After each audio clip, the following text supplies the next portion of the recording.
Welcome to the First and Inches podcast, where every play counts and every take hits hard.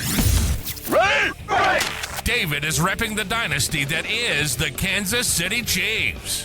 George bleeds black and gold for Steeler Nation, and AP is still waiting on the Vikings to show up in February. We're breaking down the biggest stories in football, baseball, and anything in between.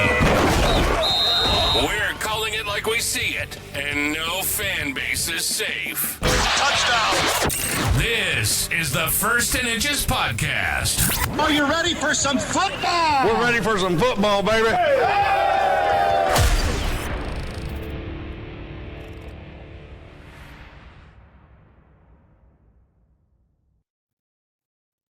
Hello and welcome back to the First and Inches podcast, everybody. I am Jorge.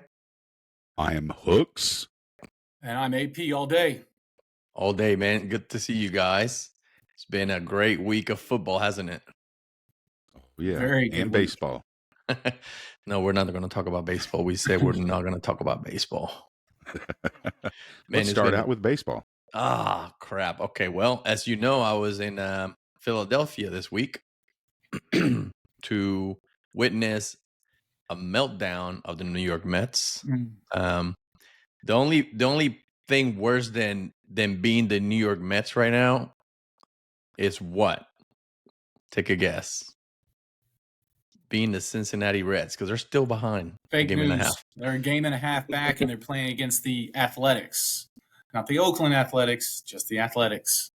The Athletics. You know, they still have, well, there's not very much stuff, but they have merchandise that say Sacramento up in Sacramento with the Athletics logos on it.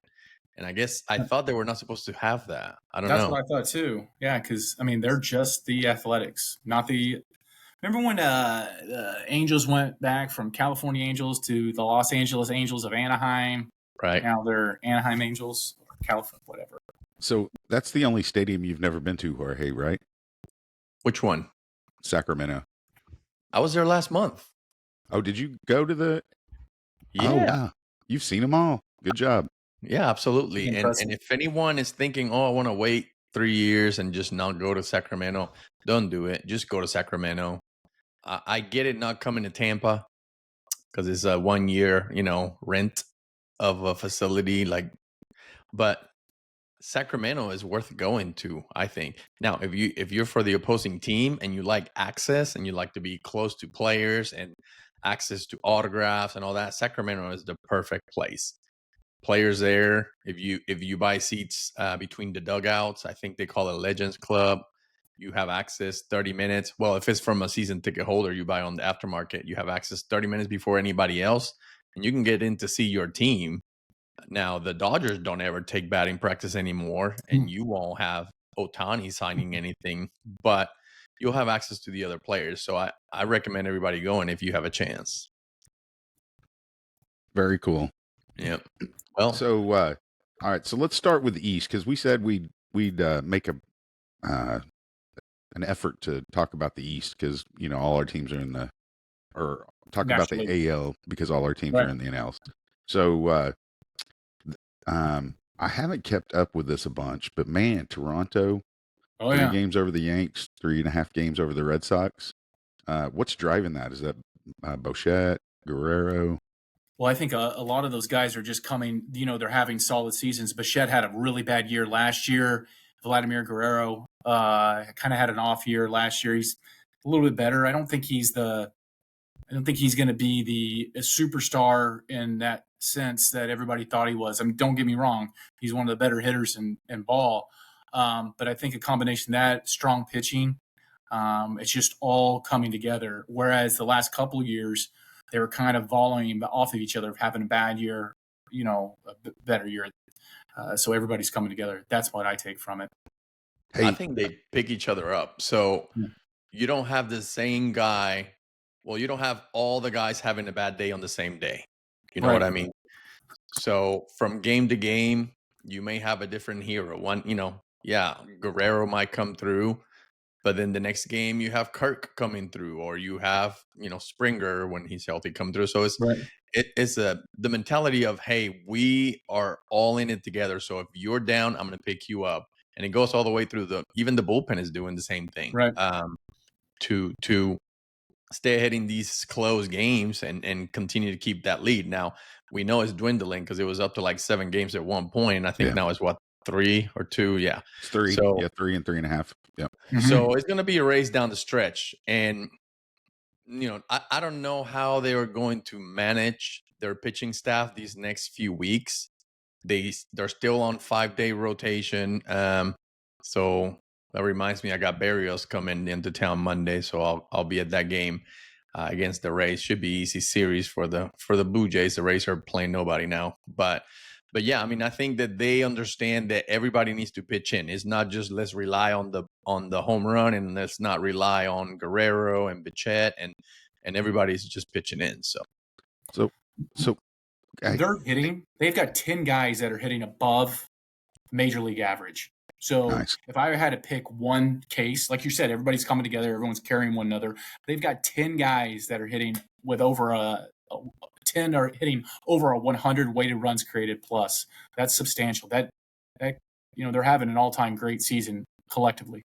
So Jorge, I know before the season started, Detroit's down there in Tampa area, right, for their spring training. Yeah, down in Lakeland. And so I remember you telling me, hey, I may have a chance to kind of hang out and see what's going on over there. If we'd have discussed them having an 8.5 game lead, 100% chance of making the playoffs at that point, would you have bought that? I mean, I wouldn't say that much of a lead. Cleveland has played well. I mean, the last 10 years, really, they're always in contention. Never this far behind. So I don't know. I wouldn't have thought I thought it'd be closer and them knocking on the door. If you told me they're leading by 2-3 games, I'm like, yeah, probably. But yeah, not this much.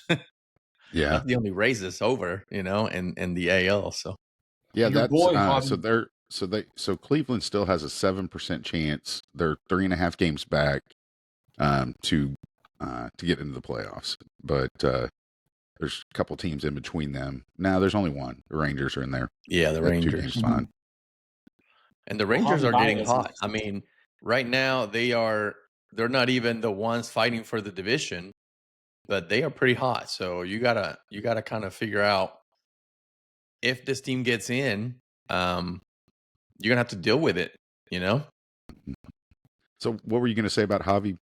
Well, AP? I was just gonna say he came back down to earth. He's got he's hitting a robust where was it? 257. And of course he doesn't walk. So he's got a positive 1.3 WAR. So that's pretty impressive. But I think when we brought him up a few months ago, he was hitting out of his pants. Now he's back to where he belongs. Yeah. But still, I mean, that's actually an improvement from what he'd been doing prior years, hitting 250. Years, yeah. For sure. Yeah, and I mean, a few years, injury played a part. I get that. I just think that I don't know if his head will ever be where it used to be. Yeah. No, because he wasn't his signature. No, I never will. I'm going to refuse it. All right, so here's the AL West. It's now official. The Astros and Seattle are the Astros and Seattle are tied up, and the Rangers are 2 behind.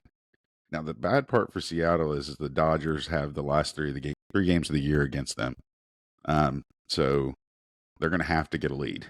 They actually are showing a better chance of making the playoffs. So their schedule must be less than what the Astros are. But last 3 games, I mean, right now the Dodgers have a 2.5 game lead. So what happens that last series when they're trying to position their pitching staff for the playoffs? Are they going to play anybody the last 3 games if they wrapped up the division? Probably not. Right. So what's there 14, 15, 16 games left? Yeah. So that's about right. Probably about 14 games, I think. 14, 15, yeah. Hey, That's what about are right. the Angels? Because that was your team to make the playoffs, Jorge. That was my team. I think the injuries really did it for them this year. The team was doing well, and then Washington had some issues. He had to step away for. So yeah, I mean, listen, I was only 10 games away from my prediction, so that's not too bad. Yeah, and Trout didn't rebound like I think we all thought he would, right? I mean, he's still a great hitter, but I don't think he's not back to where he was just a few years ago. So we'll see for next year. But going back real quick with Seattle, I think their strength is their pitching is so deep, their starting pitching, and it's so impressive. And that's going to be huge because you only need 3 or 4 starting pitchers, and they can bump 2 of those guys down into the bullpen. And we all know in the playoffs, that is what carries you to the promised land is that bullpen. I would like nothing more than having a couple stud pitchers coming out of there can be able to go 2, 3, 4 innings. Yeah, I really would. I mean, anything just to get the Astros right now are showing a 77% chance of making the playoffs. Yeah. I really, and basically the Rangers are 28% of it. So I really would love to see the Astros out of the playoffs. Did y'all enjoy that picture I sent that the trash can right next to their display in Cooperstown? Yeah, I can't remember if that's real though, because I don't remember looking at it. I should have known. Looking at this, the Mariners do have a harder, not by a large margin, but the remaining of their schedule, they are playing a better percent, higher winning percentage teams than the Astros. Yeah, but they also came to Tampa and got swept. So where's their head at? I don't know. I love to see Julio Rodriguez coming back. He's hitting well. Same with Arozarena, but and Cal Raleigh. They've got a hell of a team, man. Yeah, they're going to be hard to beat, especially with that starting pitching going into the bullpen like that. Hey, let's run through the NL real quick. Mm-hmm. So the Phillies with an 11-game lead. Dude, it was brutal. People were posting on Facebook with Jorge like one of these is not like the other. Enjoyed it. Yeah, I don't know what they're doing. I mean, listen, whoever makes it just backs into the playoffs with the last wild card, they probably have no shot, man. So they have a 78% chance of making the playoffs, and the Reds have a 13% chance of making the playoffs. Yeah, I'll say this though. I was looking again. I'm big into this remaining schedule of the opponents. The Reds and the Mets it's even 480 winning percentage with the Reds, 477 for the Mets. So there's no excuses. This is a big series, big series for the Reds to come out and keep hammering down while the Mets are down. Who are the Mets playing, Jorge, this weekend? Wait, is this a trick question? I don't even know. I left, and I don't even care about the Mets anymore. I know that the Dodgers have the Giants for 3 games this weekend, and also 4 games with them here in the next week. The Rangers are in town. That's who's in New York. So the Dodgers and the Giants have 7 games remaining. So as much as I told y'all I would give you a really hard time if the Giants made it in, it could be at the expense of the Dodgers losing some games. And I'll say this, the Reds are getting Chase Burns back. They activated him yesterday, so he'll go straight to the bullpen. For little FYI for those listening, if you take out that rain-shortened start that was at the Talladega Night stupid race speedway event that they did, that he threw 1 inning, he had 4 consecutive games with 10-plus punch-outs in those starts, which is crazy to say that. And, he's just 22 years old, Wake Forest product, along with their other guy that's coming back from an injury, Rhett Lauder. You pull that kind of velocity and that kind of overpowering pitching, he's going to go, and he's hit, no matter what, even if he wasn't injured, he hit his innings limit. They only want to add 25, 30 innings year over year when they're coming fresh out of college like that, or out of the minors. He's going to be a dominant force, throwing that kind of heat, that slider. It's going to be exciting to see. So that's going to be huge for the Reds. So the Dodgers just going down in there, 2.5 game lead. Like I said, they've got the Giants They've got the Seattle, so they've got some tough stuff coming up. So, what you said you really wanted to talk about the percentage chance of making the playoffs, AP. Yeah, so we're kind of going along. We're talking about it anyway, but I just wanted to look at the World Series win percent of these teams that we've covered. This is surprising. Well, not this, the first one. The Dodgers are the highest amount to win the World Series at 17.5%.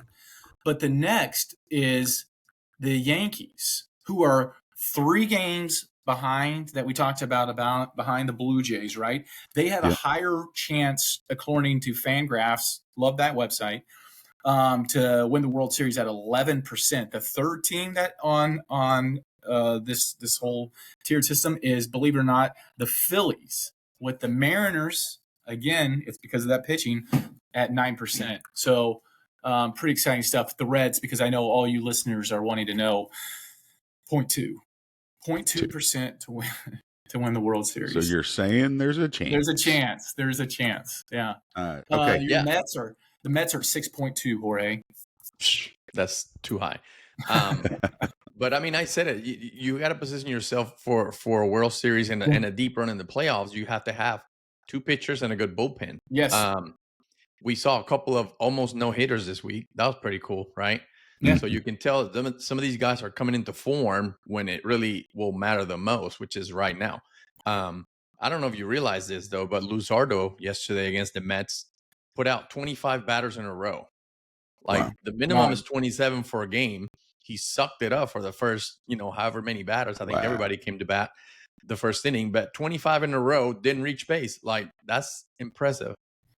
It is. Between him and his bullpen. So if you bring this to the playoffs, other teams have no chance.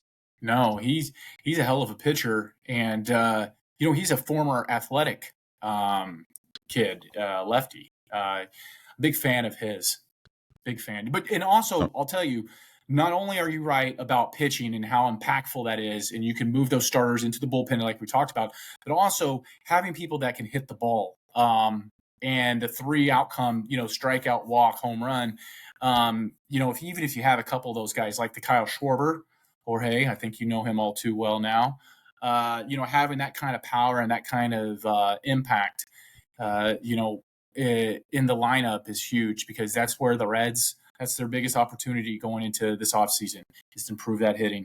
All right. Hey, let's go into AL and NL awards coming up. So the only real races left, because Scooball's negative 2,000, he's winning it. Yeah. Nick Kirk is going to win it. He's like negative 5,000.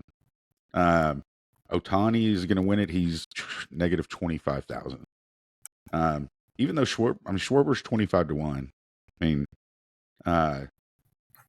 Skeens is minus 20,000. Yeah.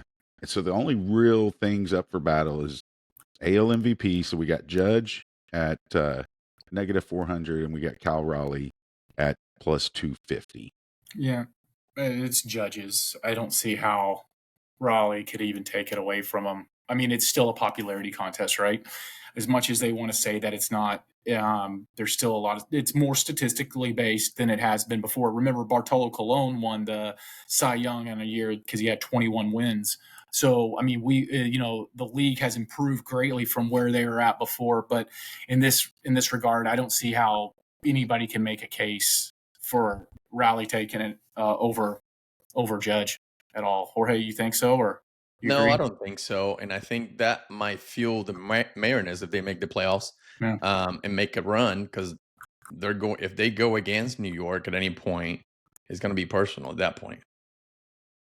Yeah, I mean, and Judges, he's fallen off from the absolute obliteration that he was doing to start the season. Of course, he's had that issue where he couldn't throw the ball, but still yet, I mean, this guy he's the best hitter in baseball. And I can't see him. I can't see Raleigh taking it. What else you got? The only other one, and I don't pay enough attention to this stuff, but the Rookie of the Year in the NL looks like Cade Horton is the favorite, and then Drake Baldwin is the next one. Do you guys know enough about that to talk about it?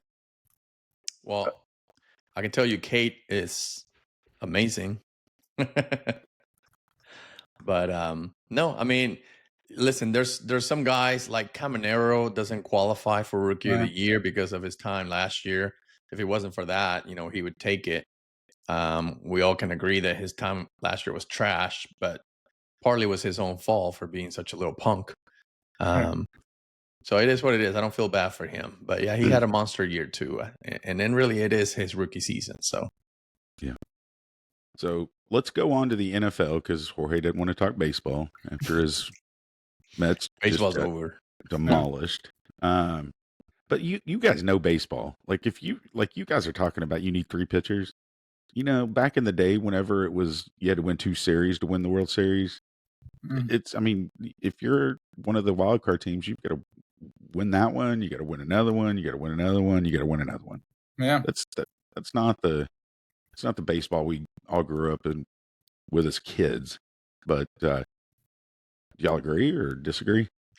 I don't. I mean, listen, what's 3 or 4 more games, or what's 1 or 2 more games for a pitcher on a 162 game season? It's really not that big of a deal. So these extra series, I mean, I think it's all about money, right? We understand that it's all about money, but the players don't mind it. It's not really like, oh my gosh, you're adding 3 games to an NFL season type of deal. 2 more series or 1 more series than normal, it's really not that big of a deal to them. Right. I agree. And it opens up for more parity, right? Opportunity for more parity, especially, the opening rounds, 5 games. Well, the 3 games and 5, it goes to 5 games, right? And then 7. So I like it. You can catch fire and, make a deep run. Yeah, but my point is that, I mean, the Pirates can sweep the Dodgers. It doesn't mean that the Dodgers are going to, aren't the better team, but, whenever Yoshi loses his no-hitter, with 2 outs in the 9th inning and they lose that game, I mean, just, baseball's... But that's what baseball's trying to do, right? They're just trying to get more people tuning in to watching it, and it opens up. Everybody can have a team, right? It's a participation thing. It's just now we've got 3 wild cards. Of course, as a fan of a below mediocre team in the Cincinnati Reds, and it being exciting here in the the middle of September, I'm all for it. I don't care. You expand it to make it like the NBA, where almost every team makes it.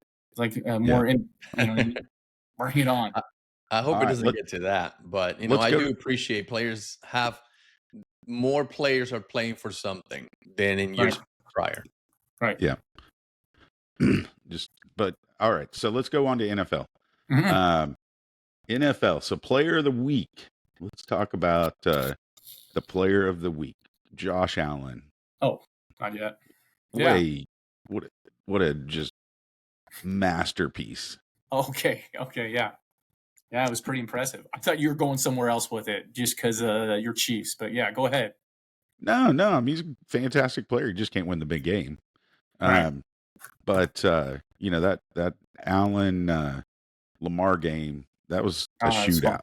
Yeah, that was great. And it ended controversially, right? Which nothing's ever been made of it, right? No suspensions or anybody addressed it at all. Hooks. I think they said no fines right now. Yeah. Except for the kid's banned from all stadiums. Right. I really realized that social media, you can't say that you think that the players can't put their hands on the fan because they're just thinking that you're just saying it's okay for the fan. And it's like, I'm not saying it's okay for the fan. Right. I'm saying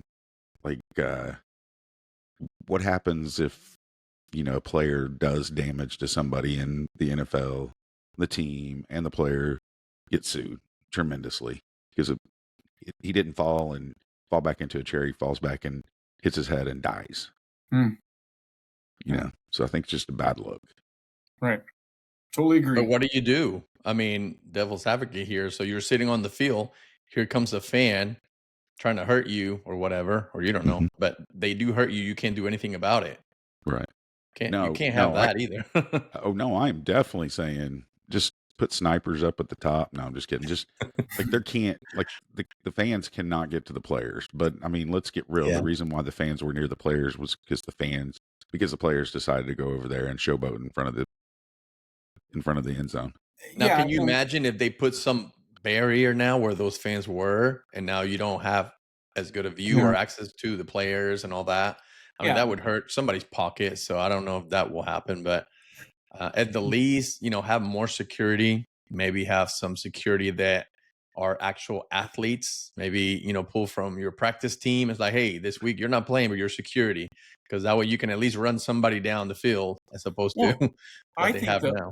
Yeah, you're right. But I think a lot of this opportunity just lies in a simple logistics. They could just, hey, at the end of the game where it seems like this kind of stuff happens, then they just do a better job of funneling those players into the locker room. I mean, it Yeah. happens, we've seen it where these guys are hanging over the edges. It's a simple fix, in my opinion, except for just as you enter in underneath, because there's, you're kind of funneled into that corner. But overall, you could just bring them wide straight into that, to the turnstile or whatever. Yeah, they do something similar in some European football matches, soccer matches. Yeah. So, their benches have these canopies, so they're all protected anyway. Yeah. And when games start or are over, they have to go kind of to the middle of the field, and they build this tunnel that goes straight to their Yes. locker room, so nothing can happen to them during That's that. what I'm So, saying. I think they could fix this because he was not. I'm with you, Hooks. I'm not condoning this in any way, but he was right there walking along the edge. The fact that the guy barely had to lean over to shove him in the head means to me they got to eliminate that just by moving. But then you have the people that like to high five them or Yeah, whatever it is, get autographs. That means Yeah. they're going to be out of luck. I think that's worth it for the potential hazard. Yeah, risk I get mitigation. it. I mean, well, for the player, it's worth it, and for the safety and the situation. But for the fan experience, Right, you and have that's part of it. Yeah, that's a I good don't know, you point. have 100 people in the front row and only one ass, that Yeah. does that. The other 99 are like, okay, you're going to ruin it for everybody. So All right. Let's talk about the NFC Player of the Week. If you would have been told 3/4 into the game that JJ McCarthy was going to be the NFC Player of the Week, Hey, there's no place I'd rather be. Just like how he asked his offensive lineman. There's no where would you rather be right now? That right there, that started it. I mean, you got to do something different or above and beyond Player of the Week, because this dude was not the answer for the first half. You know what I mean? No, he wasn't. And then it's like a total 180. Like, what the heck? So I think it goes above and beyond being just Player of the Week. I'm like super player of, like, I don't know, just give him the whole month, whatever. He just that turnaround cost, help the team win when they were not going to at all. No, and I think also one thing about that entire, even if you had, say, replaced it with Josh Allen, right? Just say Josh Allen, who's a great quarterback, had a bad first 3 quarters. Even if he turned it around to that capacity, like you're saying, Jorge, is 100% correct. I mean, that is a rare 180, right? You don't see that. It was almost like they took it, like another quarterback entered. And I fully believe that effort and him staying that dialed in and able to take it to that next level will be so tremendous for this season coming up. And their backs are against the wall already, where they've lost 2 of their better defensive players going into Sunday night's game against the Falcons. So anyway, there was a bunch of players, Puka, JSN, CMC, Penix. There were a bunch of players that had better games, but I think the NFL did it because they want it to be on their Sunday night game. They can talk about that. Or the NFC Player of the Week. No. So, okay, I don't want to talk too much about the upsets this week. As a Chiefs fan, we know that the Chargers win was the biggest upset of the week, and it really sucks. So I'm going to let you guys talk about your teams before I talk about the Chiefs. Jorge, you can start it off because I'm telling you, I said this on this podcast. I was a big fan of this Aaron Rodgers deal. I don't think he's as trash as everybody else does. I think this is going to be a big season for him and for the Steelers. I'm predicting big things out of the gate. What, 4 touchdowns? Yeah, 4 touchdowns, but I mean, it wasn't like 4 touchdowns, you know. He performed well at the end. I think he got lucky a little bit. But same thing, you know, the first 2-3 quarters, he just wasn't as effective because he didn't have protection. He still didn't have protection. I think maybe they just did something different in the fourth quarter when they needed to. We got lucky. I mean, there were a few penalties that helped us out. And then we got the best kicker in the league, in my opinion, right? Hitting 60 freaking yarder to when it matters. So a lot of things came together. The Jets being the Jets. So I hope we're not in the same position. That's If we do it true. against any other team, we don't win that game. Dude, I'm I don't telling you, know. I was looking forward to texting you if the Steelers lost because, oh man, that's the I don't know, Jets. man. I think you guys are being. I think you're being too hard on it. They can't control who he was playing against, and I know that they're a joke of a franchise, the Jets. I just I'm being optimistic, maybe, yeah, but I'm just maybe I'm being contrarian, thinking that Aaron Rodgers is not the dirtbag that a lot of people think he is, or he projects himself to be. I think I think he can still ball out, and I think it's like I said. I think a big year, and it's going to help to get them into the playoffs. What he does. I hope you're right, but I'm done believing in my Okay, team. so hey, real quick, like Seattle at Pittsburgh, spread's 2.5. Pittsburgh's favored by 2.5. Yeah. They were talking about it on one of the stations I listened to today, and they're like 75% of the money has been bet on the Steelers, but the spread is going down. So Yeah. it sounds like a trap game.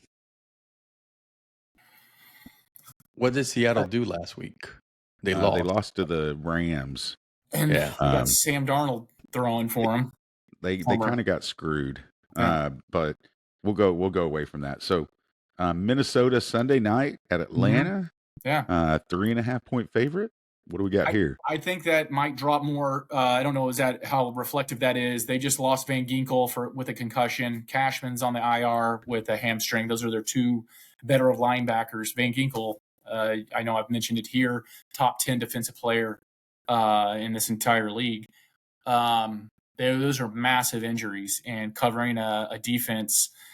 I mean, that defense covering up a pretty special offense in terms of premier talent between Robinson and Drake London. I haven't seen if Drake London is going to be in or out. I haven't checked, but that would be a big thing for them.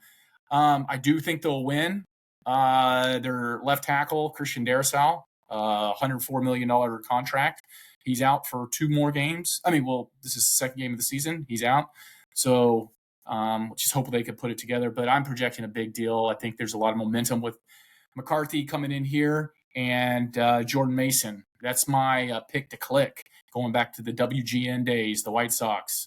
My pick to click is Jordan Mason. I think he's going to have one hell of a game. I'm talking multiple touchdowns and 100 plus yards from scrimmage. I got him in one of my fantasy. What's that? I miss WGN. Oh man, mm-hmm. I have Mason in one of my fantasy football leagues. So I hope you're right. Yeah. All right. So just a real quick cover the Chiefs. Wait, did you say 3 points on the Vikings? Yeah. That's what he said. I think what happened, the Falcons announced that no one was hurt. The whole defense will be playing this week. So it went up to 5 just now. So my review of the Chiefs this week. Oh yeah. They're 1.5 point underdog at home to the Eagles. That's pretty crazy. I don't feel great about this week. Worthy's not going to play. Go Birds. Yeah. Who cares? Is T Swift going to be there? Because that's all anybody gives a shit about. Yes, I don't think she's on tour right now. So that's 2 points. Yeah. No Worthy this week. No Rice. Obviously, their pass rush just could not get to Herbert last week. I don't know. I mean, the Eagles really do a good job of getting to the quarterback with 4 people, and the Chiefs struggle when they can get to him with 4 people. So, what did you say about Worthy? What's his what's he is listed as limited practice, but not going to play. They're going to put him in a brace, right? That's what he'll play with for the remainder of the year. Yeah. Yeah. Well, so that's Tough break. Hey, two Monday Night Football games this week. Oh yeah, yeah, Fun. 6 o'clock, 9 o'clock, or You're taking the Chiefs or what? yeah. Let's hear it. no, I don't feel good about them. I mean, Okay. the two top wide receivers, and I mean, hey, if they win, I'll be happy as heck. I'll be watching it. It's a Listen, I'm taking the Chiefs all the way on this one. You know why? Pacheco is going to be ineffective, which means the ball will be in Mahomes. Wait, is Pacheco still your running back? Yeah. Right? Yeah. Okay. Yeah. Mahomes is going to have the ball in his hands a lot. And when people get to Mahomes, that means somebody is going to be open down the field. Yeah. So Chiefs all day. Hope you're right. Chiefs. I agree. And Taylor Swift. Yeah. Taylor That's Swift. 2 points right there. I'm going to get me a big old Taylor Swift doll and put it up behind me. So, Like a voodoo doll. all right. What else do you guys want to talk about? I think we covered it. We're right around that mark. The U.S. Open, is that going on still? I don't even know. Oh, did you guys see that Bryson DeChambeau? Is that how you say his last name, Hooks? Mm-hmm. Yep. Okay. So I follow him on Instagram, and he was taking. This is absolute insanity. He was giving away a Bentley, and did you see this by chance? Mm-mm. Anybody? No. Mm. So downstairs in what would be his little foyer area of his home, he was chipping ping pong balls with a golf club. I don't know what kind of wedge or iron or whatever onto the top floor. And he had this like little square, and then inside the square was a shot glass. And he was trying to land it in the shot glass. Not a direct shot, but it could have bounced in, just however way he did it. I think he did it on the 7th day. So combined, he added 10 shots, I think, per day. So he got it on the 7th day. So what is that? A little over 400 or 500 shots. But every time he got close and it landed in that square, you would give away $100. I'm talking, this is otherworldly talent, and it is captivating. Like, just watching it, it was just hypnotizing to see a man, you're talking a flight of stairs down, chipping it over. He can't see it, and knocking it in was so damn impressive. If you watch warm-ups in an NBA game, these guys hit like 10, 12 threes in a row. Like, how? Seems fake. It doesn't. Right. It's amazing. I remember watching a lot of Reds games and Brandon Phillips, watching him warm up. It was the most hypnotic, ground ball, whatever. Just watching how fluid that man was it was absolutely insane. His wife is actually a WWE wrestler. Nice. And we can add a little segment about WWE. One last thing I think we need to add to our shows is we need to come up with the Chump of the Week. My first vote for Chump of the Week, Andy Pajes. He actually just signed my ball last week, 2 weeks ago. Oh, but come on, man! How do you not go up for that ball? I've seen him grab some balls, and like we don't want to hear that. We don't want to know about that. But on the other side of the fence, he grabs the balls all the time. But man, I think he must have a problem with Yoshi. They're beefing. Well, that was sad to see that. Anyway, we'll see what happens this weekend, guys. Next time we meet, we'll see how wrong Hooks is once again. Yeah. I don't know if I ever want to hear "Go Eagles, Go Birds" again. Being in Philadelphia for 4 days, because it wasn't just trash talking Mets. It was so much trash talking about how great the Eagles are, and I was just like, whatever, man. You won one game this year. Calm down. But by next week, we'll figure out more about the playoff picture on MLB, about if your season's done for the Chiefs or not, and and we'll see what else comes up. Well, thanks a lot, guys. It was good talking to you guys. If you, to our listeners, you can continue to watch us and see us on your or hear us on your favorite podcast app, Apple Podcasts and Spotify. You can find us online on firstandinches.com and on YouTube, First and Inches Podcast. Thank you so much for listening and watching. Have a great day. Yep. Skol Vikings. Chiefs.